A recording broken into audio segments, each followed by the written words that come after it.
limitations of planning.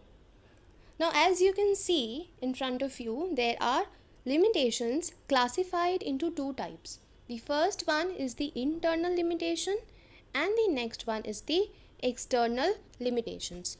Now, what are these? Actually, sometimes there are certain limitations on which the managers have no control, on which the organization have no control. That is what is external limitations. And the limitations which can be controlled by the organization or by the manager up to a little extent, that is called as internal limitations. Okay, now coming to the first point of internal limitation, it says planning leads to rigidity. Now you understand that what is planning? Planning is actually the process of making a plan where we decide that how can we achieve our final goal, how can we achieve our organizational objective, isn't it? Now for that we make a plan and we stick to that plan, right? But sometimes what happens that if we make a plan once and we stick to it, then after some time we may not be able to make changes in that plan. Understood? Once the plans are made to achieve a particular kind of organizational goals, sometimes it becomes difficult or it is out of the possibility of the manager to bring changes in that. Correct? That is why it is called as planning leads to rigidity. Why rigidity? Because once I have decided the plan, now I have to follow that. In the midway, it becomes difficult for me to make changes in the plan. And these kinds of rigidity in the plan may create difficulty. Okay? So we can conclude that when we have a pre-decided plan and when we stick to it, it is not always that the same plan will bring positive results for the organization, and making changes to that is also difficult. Correct? So let's read what's written here. Planning discourages the individual's creativity and initiative. The managers do not make changes according to the changing business environment. They stop taking or giving suggestions and new ideas. Thus, detailed planning may create a rigid framework in the organization. Understood?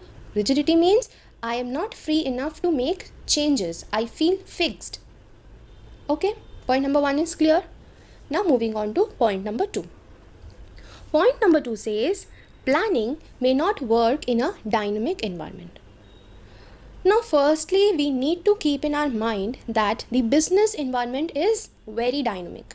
It keeps on changing. Continuous changes are taking place, whether we talk about the economic environment, whether we talk about the political scenario, whether we talk about the social dimension, everywhere. It's continuously changing. Now, in order to forecast this change or in order to analyze this change beforehand becomes very difficult. And even if the manager is able to anticipate or he is able to interpret those changes, it is not always that those interpretations or those analysis by the management or the manager is always true.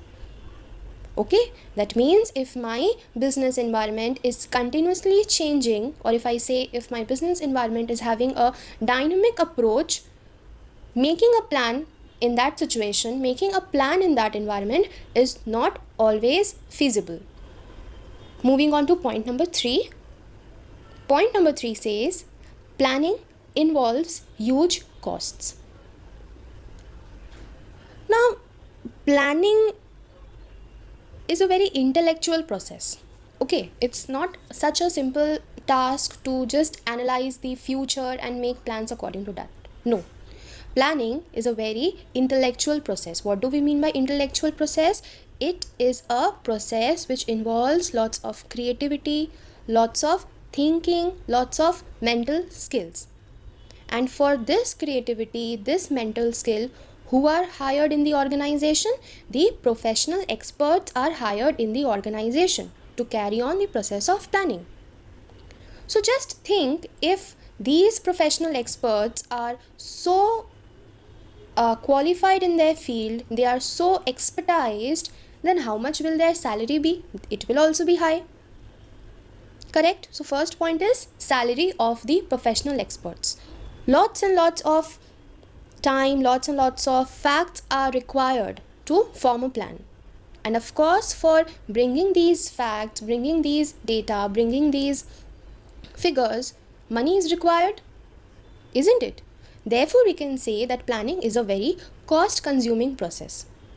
Okay, firstly, the salaries of the experts, it is also very high. Secondly, when we are collecting any facts, figures or data, we need to spend lot of money in collecting that.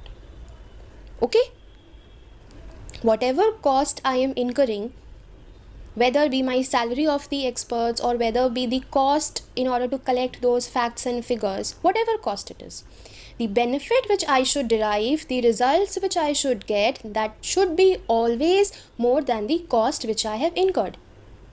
If it is not more than the cost, then it is not worth it. I should stop the planning process. Understood? Planning involves huge costs. Now moving on to the next point. It says planning is time consuming. Now definitely planning has to be a time consuming process, because firstly we need to collect all the data, all the facts, all the figures. Okay, the material has to be ready with us. Then what do? We have the materials ready. Now we have to formulate the different types of plans that can be possible or that we can choose in order to reach our goal.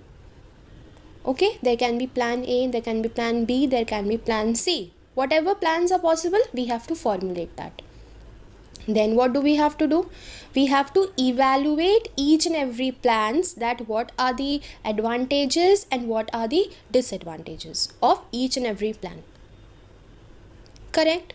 After that, whatever is the best one, that we pick and formulate as our final plan. So over here, lot of time is needed in developing these alternatives, evaluating them, selecting the best one. And thereby it results in a huge time-taking process. Moving to the next point, the next limitation, it says planning does not guarantee success. Now, what is the meaning of this point?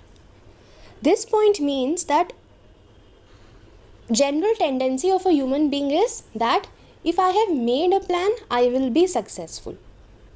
Suppose this example I have also taken in my earlier lectures. I said that if you want to achieve 90 plus in your business studies examination, you have to make a plan. You can make a plan that I will complete my syllabus, I will revise all the last year question papers, I will be thorough with the case studies. Correct. This is your plan. Now you have just made the plan. But you never followed it. You never implemented it in your real life. Understood? So by this we can get a little bit of hint that by just planning we cannot be very sure of our success. Okay? When we make a plan, we need to implement it properly. We need to see whether that plan will actually work or not. Has this plan worked for any other student before? Understood? Just by making a plan, just by just putting up your ideas that I will do this, and I will do this, and my goal will be achieved. Okay, fine. No, you have to see it in practical life. You have to implement it first. You have to check that whether this plan has actually worked for somebody else or not. Okay, let's come to what's written here. The success of an enterprise is possible only when the plans are properly drawn and implemented. Sometimes the managers depend on previously tried successful plans, but it is not always true that plan which has worked before will work effectively again. Now this is because of what? This is because of the change in business environment. Earlier the situation was something different. So the plan worked that time. But now the situation is something different. It may be possible that the same plan would not work now. Next point says planning reduces creativity. Now this point has reference to point number 1. What we discussed, point number 1 was planning leads to rigidity. Of course, when it will lead to rigidity, it will not allow the managers to be creative. They will blindly follow the plan. No changes allowed there, isn't it? They stop giving suggestions, they stop thinking for new ideas, because they know that I will not be able to implement these changes, I will not be able to fit these changes. Planning once made, I have to rigidly follow that.